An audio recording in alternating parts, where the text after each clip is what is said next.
अभी आप देख रहे हैं बीबीसी आप तक और बीएनपी न्यूज। मोनिका कुमारी से सुने समाचार। जिला मुख्यालय अंबेडकर स्थल डुमरा पर रसोइया संघ का धरना प्रदर्शन। सीतामढ़ी जिला मध्याह्न भोजन रसोइया संघ सीतामढ़ी के तत्वावधान में जिला मुख्यालय अंबेडकर स्थल डुमरा पर एमडीएम रसोइया कर्मियों को अन्य राज्य की तरह समान वेतन देने,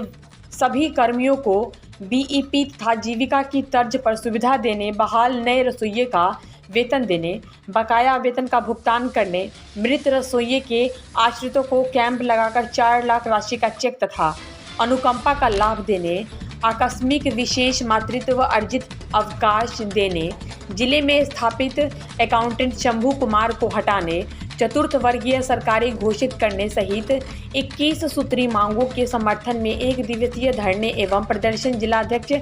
श्याम नंदन चौधरी के नेतृत्व में किया गया। धरना के अंत में महामहिम राष्ट्रपति के नाम 21 सूत्री मांगों का ज्ञापन जिलाधिकारी सीतामढ़ी को सौंपा गया। धरना को संबोधित करते हुए एमडीएम वर्कर्स यूनियन के राज्याध्यक्ष विनोद कुमार ने कहा कि केंद्र एवं राज्य सरकार रसोइयों को जानवरों से भी बदतर समझती है। 12 महीने काम के बदले 10 महीने का 1650 रुपये की दर से वेतन दिया जाता है, जिसकी औसत दैनिक मजदूरी 45 रुपये से भी कम आती है, जो ऊंट के मुंह में जीरे का समान है। उन्होंने सरकार के श्रम अधिनियम के तहत निर्धारित प्रतिमाह 18,000 रुपये देने की मांग की। संघ के संरक्षक सह अराजपत्रित प्रारंभिक शिक्षक संघ के जिलाध्यक्ष विनोद बिहारी मंडल के ने सभी मांगों का समर्थन करते हुए कहा कि केंद्र सरकार 1,000 रुपये तथा बिहार सरकार 650 रुपये मिलाकर कुल 1,650 रुपये प्रतिमाह वेतन देती है, जबकि अरुणाचल प्रदेश में 15,000, केरल में 9,000, पंजाब और हरियाणा में 7,000, दिल्ली में 5,000 रुपये वेतन मिलता है। उन्होंने अन्य राज्यों की तरह बिहार सरकार से अपने कोष से रसोइयों को समान काम का समान वेतन देने की मांग की। धरना को वरिष्ठ राउत राम प्रकाश यादव, फेकन मंडल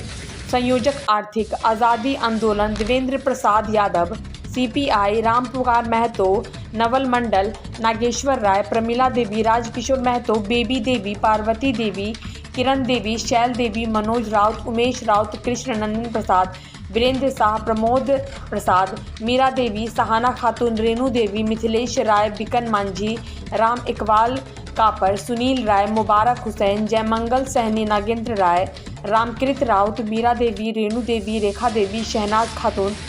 शोभा गुप्ता, राजदेव महतो, विनोद बैठा, मंतोरिया देवी, चौरसिया देवी सहित सैकड़ों रसोइया उपस्थित थी। ऊपरी अनुमंडल से वरिष्ठ संवाददाता मनोज करने की रिपोर्ट। एक जोड़ा ड्रेस देने का और जो बाकी पेंशन का उम्र सीमा बढ़ाने का, इन तमाम मांगों पर, और आज क्या हो रहा है उसके मानदेय पर, मजदूरी पर विचार करने के बजाय सरकार ठेकेदारों के हाथ में, एनजीओ के हाथ में इस मध्याह्न भोजन योजना को सौंपना चाहता है, जो कि सुप्रीम कोर्ट के निर्देश का आदेश का सरासर उल्लंघन है। हम लोगों ने इसका विरोध किया। ये ठेका ताजा भोजन स्कूल में बच्चों के सेहत के लिए बेहतर होगा, इसलिए आप स्कूल में ही खाना का ताजा भोजन देने का जो सुप्रीम कोर्ट का निर्देश है उसका पालन कीजिए। लेकिन आज बिहार में भी और दूसरे राज्यों के अंतर्गत भी सरकार, जैसे देश की सरकार, नरेंद्र मोदी की सरकार, रेल को, सेल को, भेल को, बीएसएनएल को, तमाम सार्वजनिक संपत्ति को, खदान को, बंदरगाह को आज वो कौड़ी के मॉल में अपने चहेते लोगों के हाथ में सौंपना चाहता है। ये मध्याह्न भोजन को भी, इस बच्चे के भोजन पर भी उसका टकटकी लगा हुआ है और इसको भी बड़े बड़े कंपनी और ठेकेदारों के हाथ में सरकार सौंप रही है। हमारा रसोइया संघ सरकार के ये जो निर्णय है, इस दिशा में जो बढ़ रही है, पहले भी इसका विरोध किया है और आने वाले दिनों में ये जो निजीकरण करने का, ठेकाकरण करने की सरकार की नीति है, उसके खिलाफ भी रसोइया पूरे देश के अंतर्गत लड़ाई को मजबूत करके ठेकेदारों और कंपनियों के हाथ से इस कार्यक्रम को जो सरकार देना चाहती है उसको फिर से ताजा भोजन स्कूल में ही बने, और जो हमारी रसोइया है, जो बच्चे, जिन बच्चों को